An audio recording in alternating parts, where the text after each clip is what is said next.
Prioridade para informação ao vivo, Daniel Santos, com as últimas informações sobre o caso da mulher sem habilitação que atropelou pelo menos 3 pessoas, entre as vítimas uma criança de 7 anos. Alô, Daniel Santos, seja bem-vindo, boa tarde.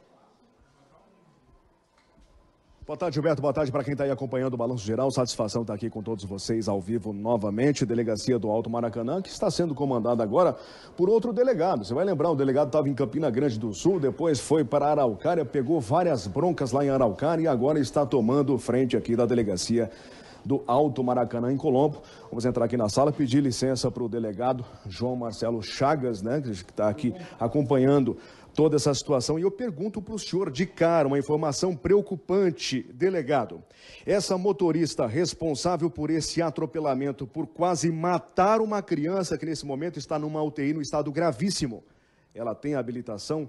Boa tarde, delegado. Boa tarde a todos. Então, foi verificado que ela não possui habilitação, que não é que a habilitação dela está cassada ou não, ela não possui, ela não poderia estar dirigindo, né, um veículo automotor. O senhor tem a confirmação de quantas pessoas estavam dentro do carro com ela no momento desse acidente? Então, a princípio, as informações chegaram que ela estaria sozinha, né, e teria sido fechada por um outro veículo, ainda não identificado.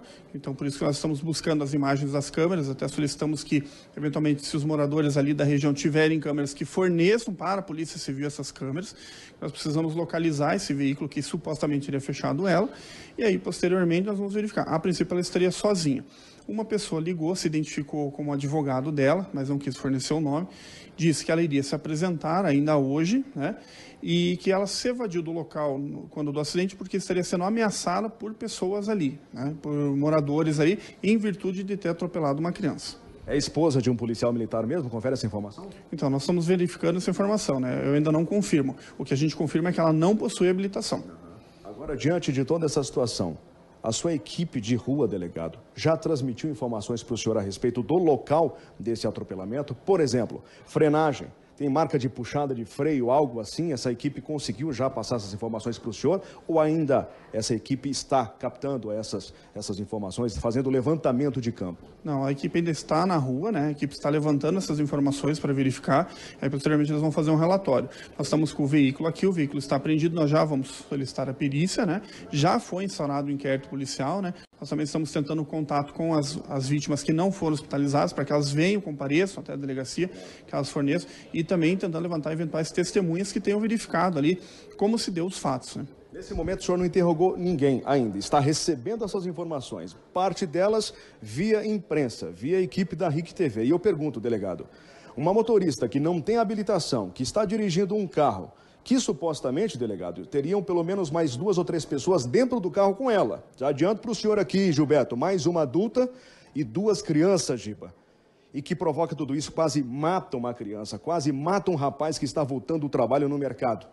Quais crimes cometeram essa condutora sem habilitação, delegado? Então, a princípio, o inquérito foi instaurado pela questão da lesão corporal no trânsito, né? Nós vamos verificar, como disse, se havia outras pessoas, até a questão de uma eventual omissão de socorro, né? Uma omissão por parte dessas outras pessoas.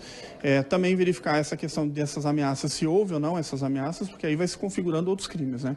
Então, é preciso, no primeiro momento, verificar o que de fato ocorreu, quem de fato estava com ela no veículo, né? Se ela perdeu o controle sozinha, se ela efetivamente foi fechada, como se deu a dinâmica dos fatos, né?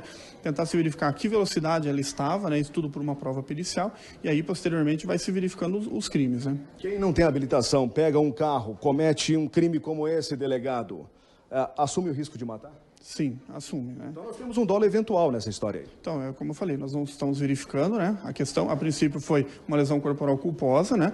Agora nós vamos verificar se houve o dolo ou não, né? É claro que, por exemplo, pode ter ocorrido uma falha mecânica, eventualmente, no veículo, por isso que é necessária a prova pericial. E aí estaria isentando, eventualmente, ela.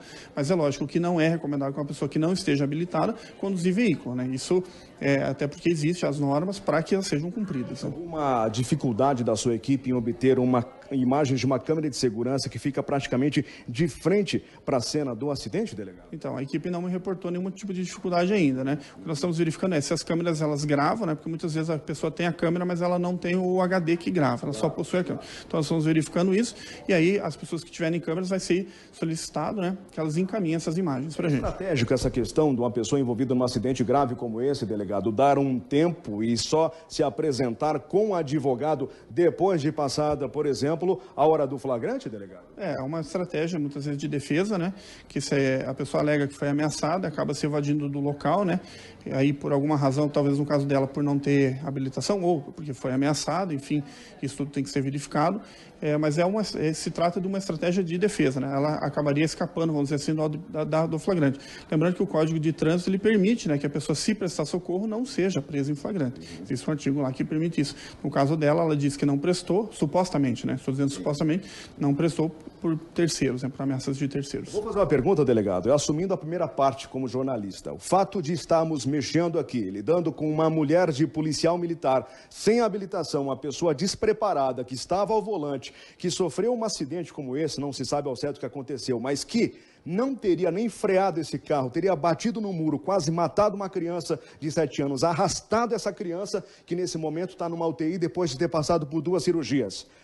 Isso pode interferir no andamento da investigação, ou nós estamos falando aqui na individualização, quer dizer, cada instituição faz o seu trabalho sem uma interferir na outra, delegado? Não há interferência de forma alguma. O fato dela ser, teoricamente, esposa de policial militar, ou se fosse de policial civil ou qualquer, não interfere no nosso trabalho, né? Nós trabalhamos de forma independente, inclusive a perícia é feita pelo Instituto, a Polícia Civil que faz o inquérito, né? Nós que vamos presidir esse inquérito, então não interfere de forma alguma. Ok. Questão de perícia, de trabalho desses peritos no local, tem alguma previsão já? Então, nós solicitamos, né? Aí nós ficamos a cargo agora do Instituto para vir fazer essa perícia. Nós também estamos fazendo o levantamento de local, daí os investigadores, né? Sim, tá bom. Delegado, obrigado por atender a gente, tá? Satisfação, o delegado que é parceiro nosso, Campina Grande do Sul, as broncas lá de Araucária, olhava lá, vocês aqui de novo na delegacia, mas compreende o nosso trabalho. Obrigado por falar aqui com a gente ao vivo, delegado João Marcelo Chagas. Agora, Toniel, por favor, o caminho ali, que o delegado está um pouco ocupado. Enquanto isso, eu vou começando diretamente com você, Giba. A questão é a seguinte, Gilberto.